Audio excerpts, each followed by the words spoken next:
Simon & Schuster Audio presents The Lords of Easy Money: How the Federal Reserve Broke the American Economy by Christopher Leonard.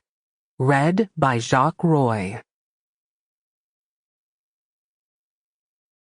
This book is for Joan and John Miller. Thank you so much for the support you have given and the example you have set. Part 1.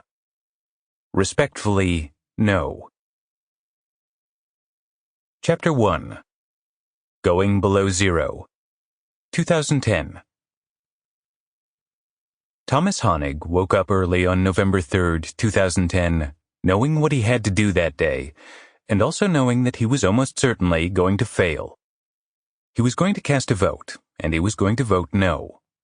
He was going to dissent, and he knew that this dissent would probably define his legacy. Honig was trying to stop something, a public policy that he believed could very well turn into a catastrophe.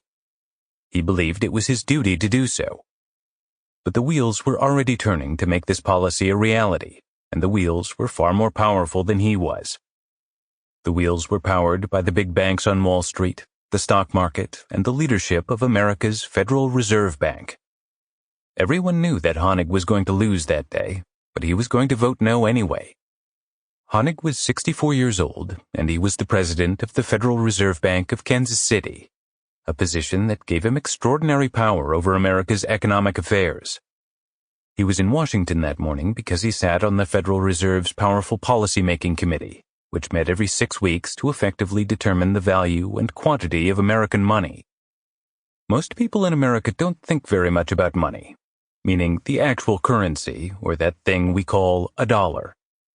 The word dollar is, in fact, just a slang term for American currency, which is actually called a Federal Reserve note.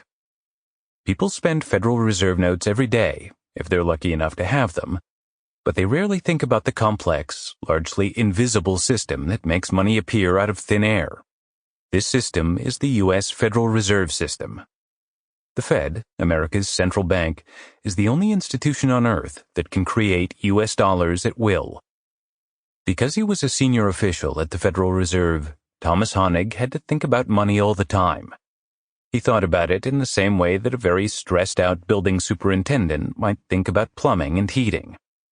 Honig had to think about money as a system to be managed, and to be managed just right. When you ran the system that created money, you had to do your job carefully, with prudence and integrity, or else terrible things might happen. The building might flood. Sample complete. Ready to continue?